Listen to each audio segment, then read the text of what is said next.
السلام علیکم ورحمۃ اللہ۔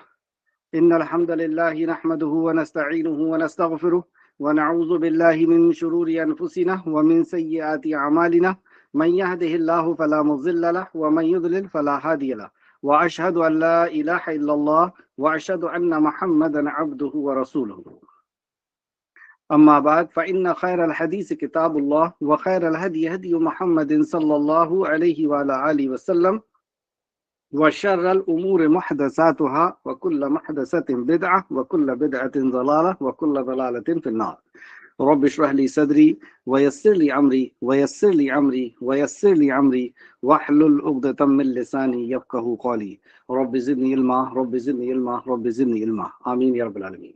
معزز طالبات، عزیز بچوں، آج ہماری تعلیم اور تربیت کی کلاس ہے، اور تعلیم اور تربیت کی کلاس میں پچھلی کلاس میں ہم نے پڑھا تھا علم کے تعلق سے کہ اللہ رب العزت نے سب سے پہلا حکم جو ہمیں نازل کیا وہ علم نازل کیا، اور یہ زندگی گزارنے کا طریقہ اللہ رب العزت کی طرف سے آیا ہے کہ ہمیں کس طریقے سے زندگی گزارنا ہے۔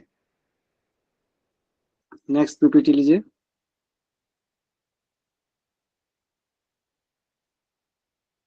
دوسرے مذاہب میں اور ہمارے مذاہب میں کیا فرق ہے کہ ہمارا مذہب اللہ رب العزت کی طرف سے آیا ہے، اور دوسرے مذاہب ان لوگوں نے خود نے بنائے ہیں، یعنی بڑوں نے بنائے ہیں۔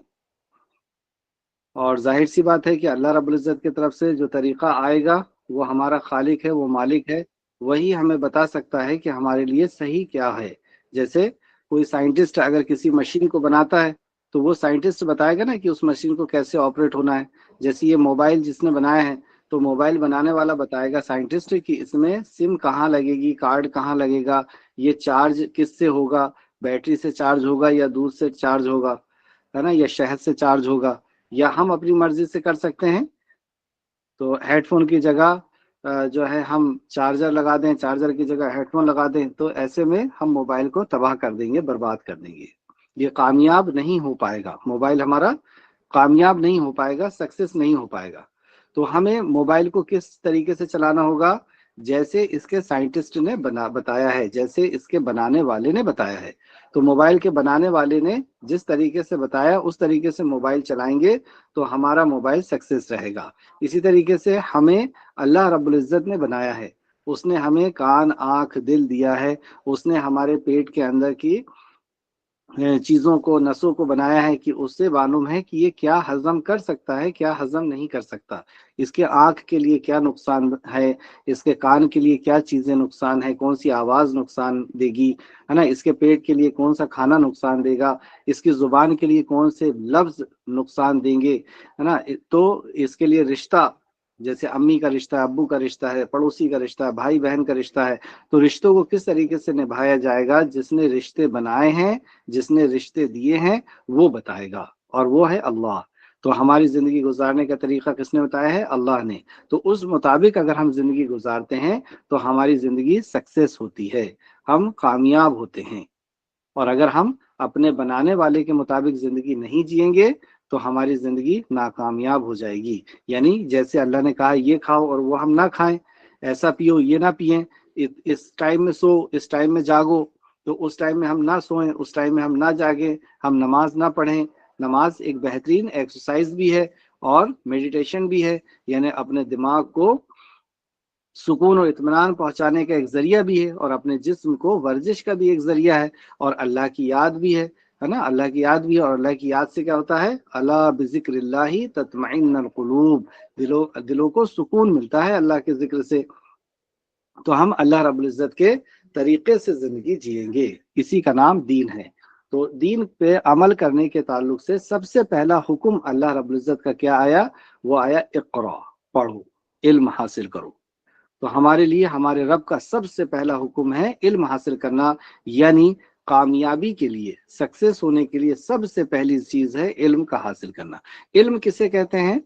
آپ دیکھیں کوئی ڈاکٹر ہوتا ہے تو اس کو ڈاکٹر بولتے ہیں، کوئی انجینئر ہوتا ہے تو اس کو انجینئر بولتے ہیں، کوئی لائر ہوتا ہے تو اس کو لائر بولتے ہیں۔ عالم بولتے ہیں کیا؟ عالم یعنی علم والا، عالم یعنی علم والا۔ تو علم والا ڈاکٹر کو نہیں بولتے، انجینئر کو نہیں بولتے، سائنٹسٹ کو نہیں بولتے۔ علم والا کس کو بولتے ہیں؟ جو قرآن اور حدیث کا علم حاصل کرتا ہے اس کو علم والا کہتے ہیں یعنی عالم کہتے ہیں۔ کیوں ایسا؟ کیونکہ دوسرے جو علم ہے وہ کسی فیلڈ کا علم ہے، کسی فیلڈ کا علم ہے، جیسے آپ نے سائنس کا علم حاصل کر لیا، میتھس کا علم حاصل کر لیا، لیکن یہ زندگی گزارنے کا طریقہ تو نہیں ہے۔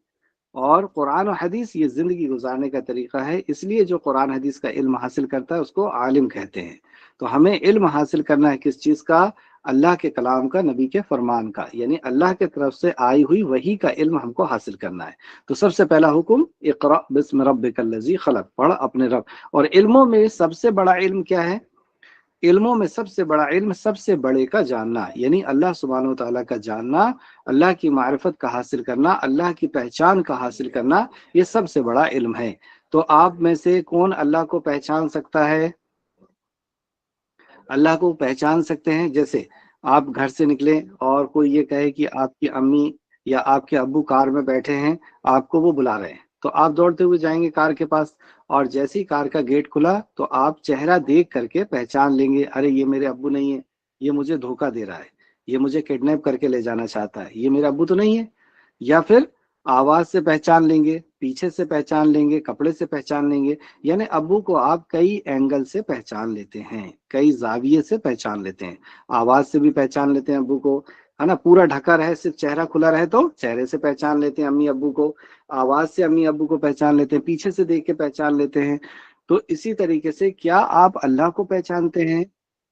اللہ کی معرفت ہے، اسی لیے پہچان نہ ہونے کی وجہ سے لوگ دھوکہ دے دیتے ہیں، اور کبھی جانور کے سامنے کھڑا کر دیتے ہیں، کبھی پتھر کے سامنے کھڑا کر دیتے ہیں، کبھی دھاگے کے سامنے کھڑا کر دیتے ہیں کہ یہ ضرورت کا پورا کرنے والا اور یہ مصیبت کا دور کرنے والا ہے، اور ہم دھوکہ کھا لیتے ہیں، اور اسی کو ضرورت کا پورا کرنے والا، مصیبت کا دور کرنے والا یعنی اللہ سمجھ لیتے ہیں۔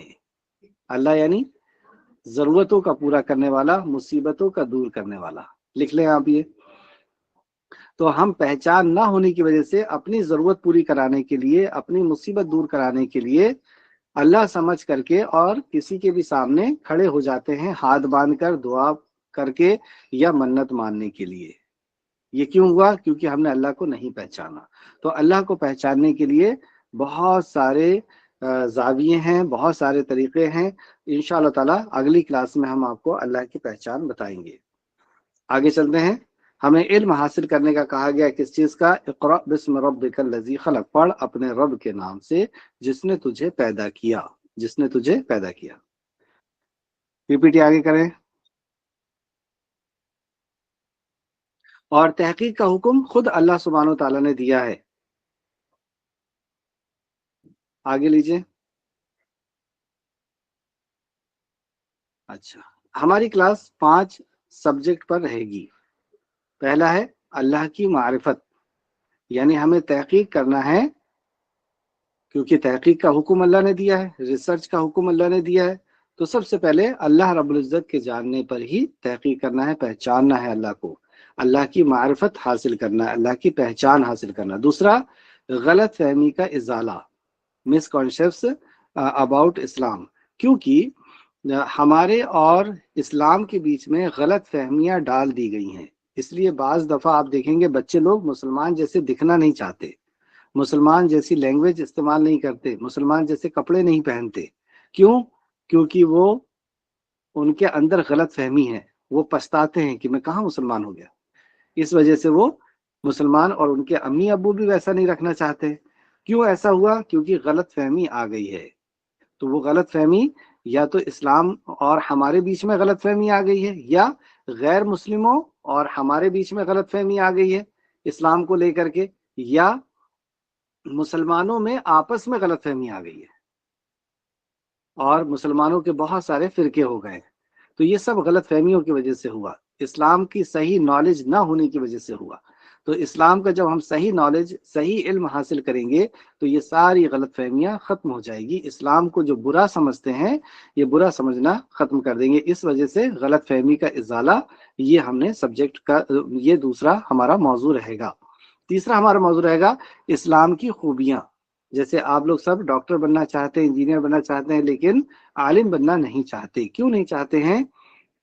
کیونکہ عالم کی خوبی آپ کو نہیں معلوم، اور اسلام مسلمان نہیں بننا چاہتے، مسلمان نہیں بننا چاہتے ہیں کیوں؟ کیونکہ مسلمان کی خوبی نہیں معلوم، مسلمان جیسے دکھنا نہیں چاہتے ہیں، اور مسلمان اسکول میں نہیں پڑھنا چاہتے ہیں کیونکہ اسلام کی خوبی نہیں پتا۔ تیسرا چوتھا ہے ہمارا قرآن اینڈ ماڈرن سائنس، تو سائنس کی طرف ہمارا زیادہ رجحان رہتا ہے، تو سائنس کی باتیں جو قرآن کے اندر ہے وہ ہم دیکھیں گے، اس طریقے سے اسلامی تاریخ۔ ٹھیک ہے، انشاءاللہ آگے چلیں۔ اللہ کی معرفت کیوں حاصل کریں، یہ موضوع کیوں لیا گیا ہے؟ کیونکہ اگر ہم اللہ کی معرفت حاصل کریں گے تو اللہ کی جیسے جیسے پہچان ہم کو ہوگی۔ جیسے آپ لوگ امی ابو سے محبت کرتے ہیں، کیوں کرتے ہیں؟ کیونکہ امی ابو کی پہچان ہے۔ آپ کو کیا پہچان ہے؟ کہ یہ امی ابو ہیں، انہی نے ہمیں گھر دیا ہے، یہی ہمارے لیے کھانے کا انتظام کرتے ہیں، یہی ہمارے لیے الیکٹرکسٹی کا انتظام کرتے ہیں، کپڑے کا انتظام کرتے ہیں، اسکول کا انتظام کرتے ہیں، بیگ کا انتظام کرتے ہیں، اور سب سے بڑھ کر یہ ہم سے محبت کرتے ہیں، یہ ہماری ضد پوری کرتے ہیں، ہم جو کہتے ہیں ہماری ڈیمانڈ پوری کرتے ہیں، تو ہماری ضرورت بھی پوری کرتے ہیں، ہم ضد کرتے ہیں، ڈیمانڈ کرتے ہیں تو وہ ڈیمانڈ بھی پوری کرتے ہیں، یعنی ہم سے محبت بھی کرتے ہیں اور ہماری ضرورت بھی پوری کرتے ہیں، ہمیں گھر بھی دیا ہے۔ اس لیے آپ امی ابو سے محبت کرتے ہیں اور ان کی ناراضگی سے ڈرتے ہیں کہ اگر ہم نے ان کی مرضی کے خلاف کوئی کام کیا تو امی ابو ناراض ہو جائیں گے، اور ہم امی ابو کو ناراض نہیں دیکھ سکتے، غصے میں نہیں دیکھ سکتے، اور زیادہ غصے میں آئیں گے تو ہمیں سدھارنے کے لیے امی ابو مار بھی سکتے ہیں، تو ہمیں سدھارنے کے لیے امی ابو مار بھی سکتے ہیں، اس لیے آپ لوگ غلطی نہیں کرتے، رائٹ؟ پہلی وجہ یہ ہے۔ تو اس لیے ہمیں سب سے پہلے ماں باپ کی جو ہے پہچان کرائی جاتی ہے۔ اور دوسرا، ماں باپ کی پہچان کیوں کرائی جاتی ہے؟ کہ اگر ہم ماں باپ کی پہچان ہمیں ہوگی تو ہم اپنی ضرورت کے لیے امی ابو کے پاس جائیں گے کہ ہمیں اسکول کی فیس چاہیے، ہمیں فلاں کھلونا چاہیے، ہمیں فلاں جگہ گھومنے کے لیے جانا ہے، اور وہ آپ کی ضرورت پوری کر دیں گے۔ اگر آپ نے امی ابو کی پہچان نہیں ہوئی تو آپ اپنی ضرورت پوری کرانے کے لیے، مصیبت دور کرانے کے لیے کسی کو بھی امی ابو سمجھ لیں گے اور اس کے پیچھے جانے لگیں گے، وہ آپ کو دھتکار کر کے بھگا دے گا، ذلیل کر دے گا کہ چل نکل یہاں سے، کہاں آ گیا تو، میں کیوں تیرے اسکول کی فیس دوں، کون لڑکا ہے یہ، اس کو باہر نکالو، کون لڑکی آ گئی اس کو باہر نکالو، یہ کیوں ہوا، یہ بے عزتی کیوں ہوا ہے؟ کیونکہ وہ آپ کے امی ابو نہیں تھے اور آپ ان سے مانگ رہے تھے۔ تو سیم یہی ہے، اللہ کی اگر ہمیں پہچان ہوگی تو اللہ سے محبت ہوگی۔ وہ اللہ جس نے ہمیں آنکھ دیا، اللہ اکبر، آنکھ بند کر لیجئے سبھی بچے اور سوچئے آنکھ نہیں ہے، کتنا ڈر لگا؟ تو اللہ نے ہمیں آنکھ جیسی نعمت دیا، کان دیا، ہم سن لیتے ہیں ہر کسی کی بات، دور سے سنتے ہیں، نزدیک سے سنتے ہیں، ہے نا، ہم پیر سے چلتے ہیں، ہاتھ سے پکڑتے ہیں، ہاتھ میں فنگر پرنٹس ہے، اس سے ہم گرپ بناتے ہیں، کوئی بھی چیز کھولنے کے لیے گرپ بناتے ہیں، ہم ہاتھ سے دوسرے ہاتھ کو رگڑتے ہیں تو وہ صاف ہو جاتا ہے، کیوں؟ کیونکہ وہ گرپ جو ہے نا، وہ فنگر پرنٹس، تو وہ فنگر پرنٹس ایک دوسرے سے رگڑ کر کے اور چیزوں کو، مطلب ہاتھ کو ہمارے صاف کر دیتی ہے، اور فنگر پرنٹس ہماری پہچان بھی ہے، ہر کسی کی فنگر پرنٹس الگ الگ ہوتی ہے۔ تو اللہ رب العزت نے ہمیں اتنا خوبصورت جسم دیا ہے، آنکھیں دی ہے، چہرہ دیا ہے، ہر کوئی ہم سے محبت کرتا ہے، ہمارے چہرے کو دیکھتا ہے نا، اور ہمیں بے شمار ایسی نعمتیں اللہ نے دی، ہمیں سورج دیا، ہمیں رات دیا، اللہ نے ہمیں دن دیا، دن میں ہم کھیلتے ہیں، رات میں ہم سوتے ہیں، آرام کرتے ہیں، ہمیں امی دیا، امی کتنی خوبصورت اچھی دیا کہ دنیا میں اس سے اچھی کوئی ماں نہیں ہو سکتی تھی، جس ماں کو اللہ نے میرے لیے سلیکٹ کیا، جس ماں کو میرے لیے سلیکٹ کیا، اس سے اچھی عورت کوئی دنیا میں ہو سکتی تھی؟ نہیں ہو سکتی تھی، ہے نا۔ جس ابو کو میرے لیے سلیکٹ کیا، اس سے اچھے ابو میرے لیے دنیا میں کوئی ہو سکتے تھے؟ نہیں ہو سکتے تھے۔ جیسے تو اللہ نے یہ ساری نعمتیں، ہمیں بھائی دیا چھوٹا، بہن دی چھوٹی، کہ جس کے ساتھ ہم وقت گزارتے ہیں، کھیلتے ہیں، پڑھتے ہیں، ہاں، اور ایسی بے شمار نعمتیں، کھانے پینے کی بہت ساری چیزیں اللہ نے عطا کی۔ تو جیسے جیسے ہم اللہ کو پہچانتے جائیں گے کہ اللہ کی یہ نعمتیں ہیں، پھر ہم ضد کرتے ہیں تو اللہ ہماری ضد بھی پوری کر دیتا ہے۔ جب ہم وضو بناتے ہیں، نماز کے لیے بیٹھتے ہیں اور دعا کرتے ہیں کہ اللہ مجھے یہ چاہیے، مجھے یہ چاہیے، اللہ رب العزت وہ چیز بھی ہم کو عطا کر دیتا ہے، تو ہماری ضد بھی پوری کرتا ہے۔ کیوں کرتا ہے ہماری ضد پوری؟ کیونکہ ہم سے وہ محبت کرتا ہے،